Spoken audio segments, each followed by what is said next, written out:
Semangat pagi, pagi, pagi, pagi.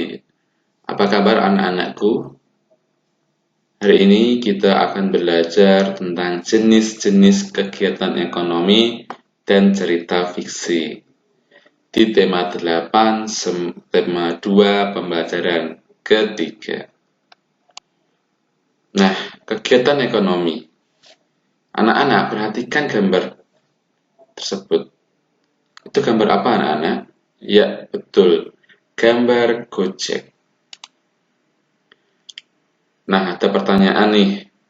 Pernahkah anak-anak memesan Gojek untuk pergi ke suatu tempat? Tentu pernah. Selanjutnya, pekerjaan sebagai ojek online banyak kita jumpai di kota. Ojek online itu pekerjaan yang menghasilkan barang atau jasa ya? Pak, yo. Nah, yang selanjutnya, apakah Gojek melakukan kegiatan ekonomi? Coba jelaskan. Nah, ada pertanyaan lagi nih. Kegiatan ekonomi apakah yang dilakukan Gojek itu? Selanjutnya, ada pertanyaan yang terakhir. Kegiatan ekonomi apakah yang dilakukan penumpang? Nah, dari pertanyaan-pertanyaan ini nanti anak-anak akan belajar tentang kegiatan ekonomi ya. Nah, ini ada sebuah perusahaan yang besar. Coba anak-anak ditonton sebentar ya. Nah, Zara merupakan salah satu perusahaan rokok terbesar di Indonesia. Nah, ini ada pengeleman tempat rokok, kardusnya yang besar. Nah,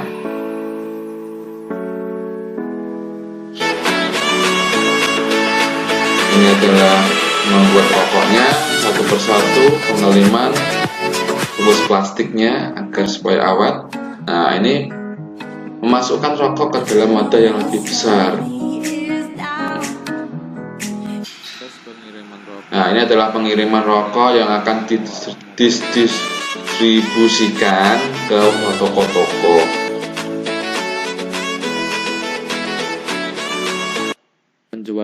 Penjualan rokok di Alfamart, penjualan rokok di Indomaret, sehingga anak muda mengkonsumsi rokok. Apa yang dapat kalian simpulkan dari video tersebut? Nah, apa yang dapat kalian simpulkan anak-anak? Ya, yang perlu Bapak tekankan, janganlah anak-anak mencoba memakai rokok. Karena apa? Rokok itu sangat berbahaya bagi anak-anak untuk kesehatan. Dan membeli rokok juga membutuhkan uang atau biaya yang banyak. Oke? Jangan mencoba. Oke, Bapak lanjutkan. Nah, anak-anak, ini gambar apa ya? Ya, yang pertama itu gambar pabrik tekstil sedang menjahit baju. Nah, produksi adalah kegiatan yang menghasilkan atau mengolah barang atau jasa agar dapat dimanfaatkan untuk memenuhi kebutuhan. Sedangkan produsen adalah orang atau pelaku yang melakukan kegiatan produksi.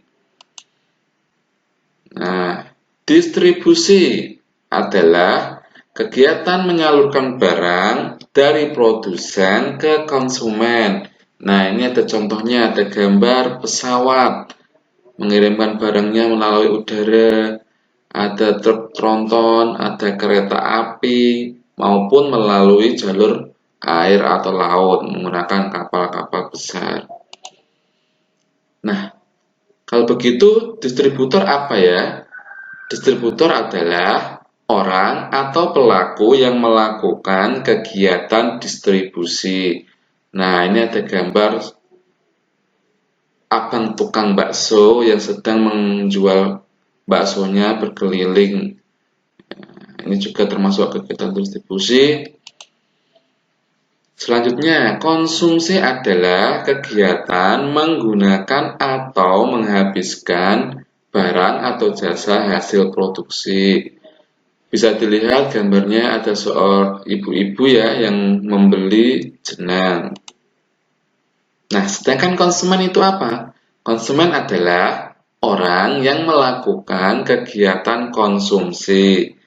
Nah, di foto terlihat ada sekeluarga yang sedang menikmati makanan bersama sambil tersenyum, bercanda seperti itu.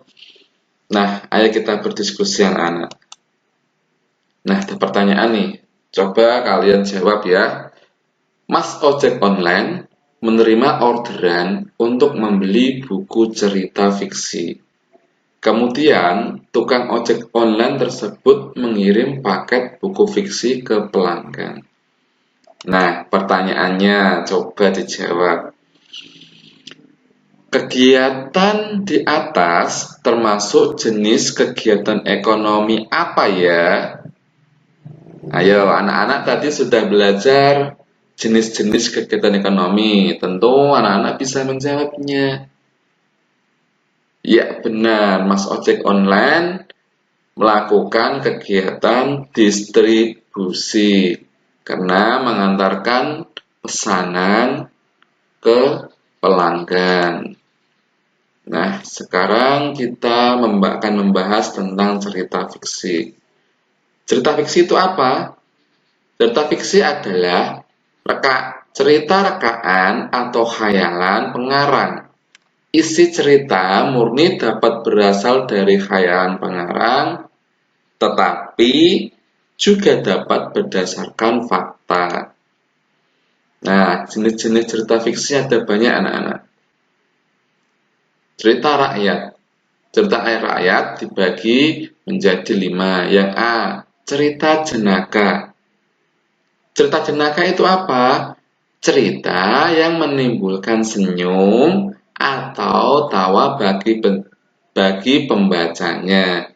Contohnya ada Pak Pandir, Pak Belalang, dan Lebay Malang. Yang B, mite. Mite itu apa, Pak? Mite adalah cerita yang berhubungan dengan kepercayaan suatu benda, peristiwa gaib. Nah, contohnya apa? Peri dan Tuhan, Putri Tanjung Buih, dan Putri dari Bambu. Nah, ini ada gambarnya Putri Junjung Buih ya, sedang mengendarai kuda. C, fabel.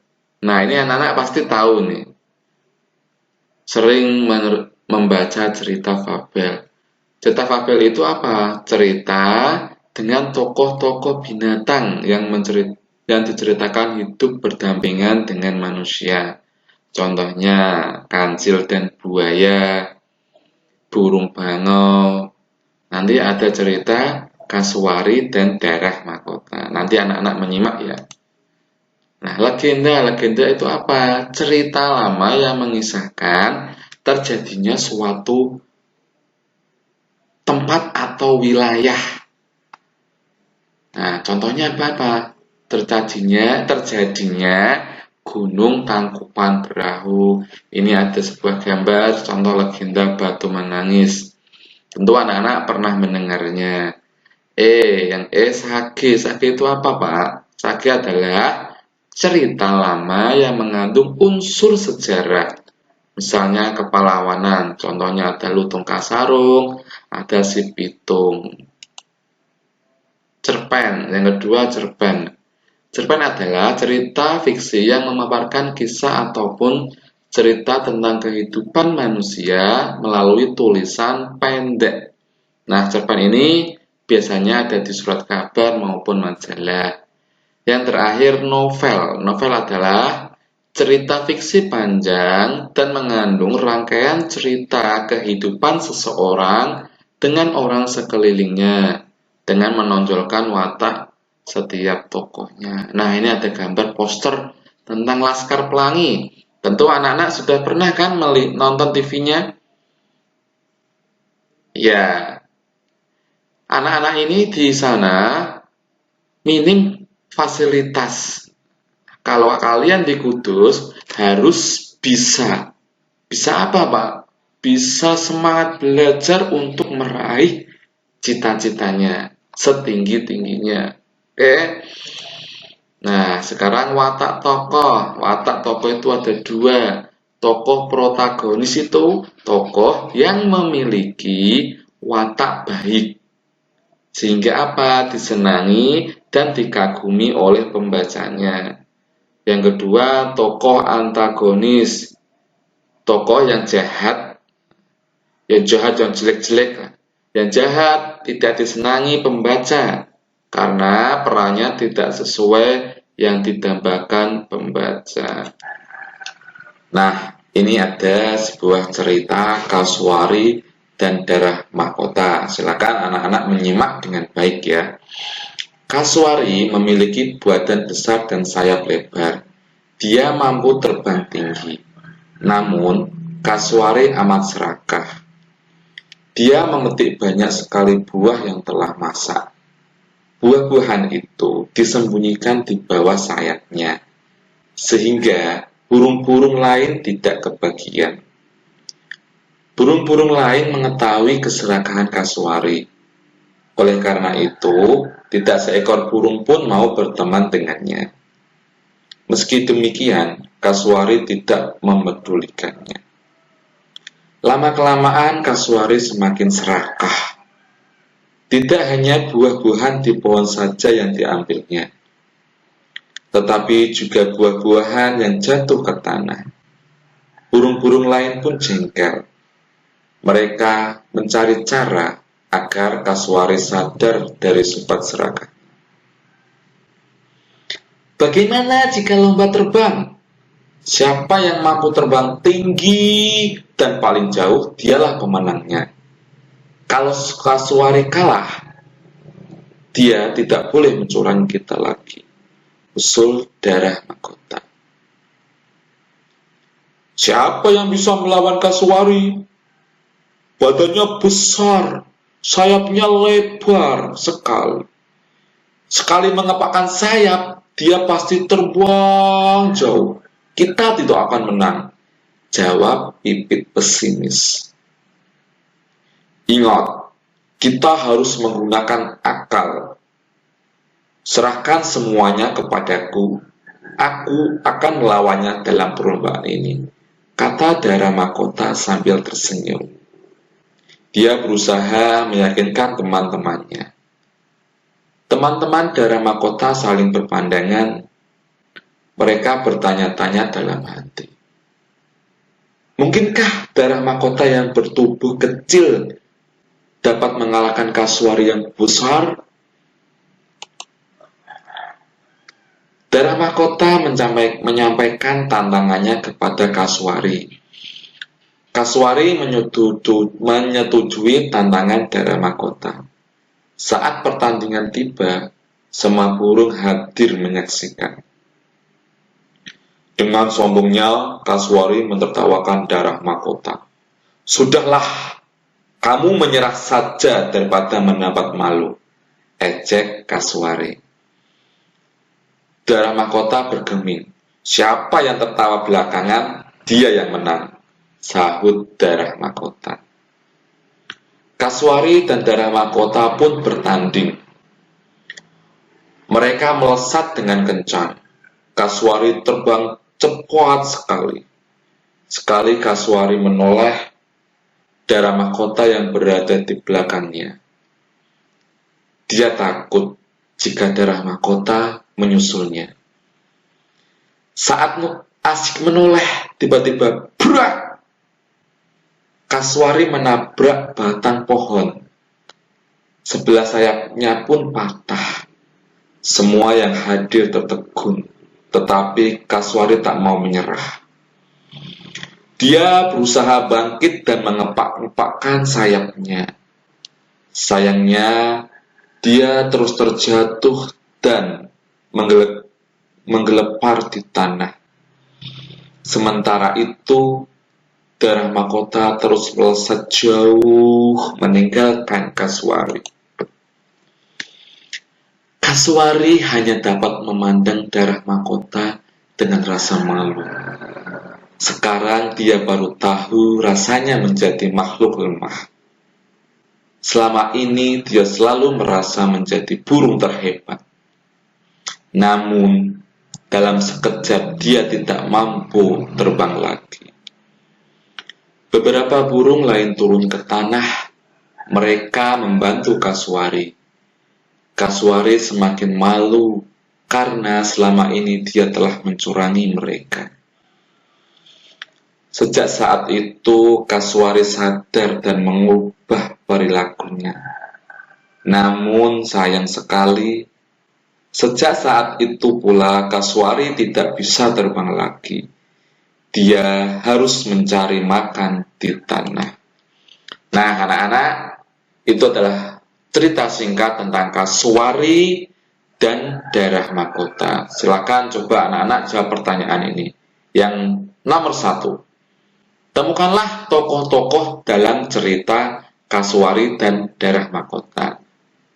Tentu anak-anak pasti bisa kalau mendengarkan Pak Ragil. Yang kedua, temukanlah dan simpulkanlah sifat-sifat tokoh dalam cerita Kasuari dan darah mahkota. Tadi ada Kasuari, sifatnya bagaimana? Ya. Burung dara bagaimana? Ya, benar. Kalau burung pipit, nah itu ya. 3. Termasuk dalam cerita apakah cerita Kasuari dan darah mahkota tadi? Cerita apa anak-anak? Apakah legenda? Apakah sage? Apakah mite? Apakah cerpen? Apakah fabel? Nah, silakan anak-anak jawab sendiri. Nah, itu adalah pembelajaran kali hari ini. Silakan anak-anak kerjakan tes LKPD dan nanti ada tes individu melalui Google Form. Sampai jumpa, tetap semangat, terus belajar, raih cita-cita setinggi mungkin. Sampai jumpa.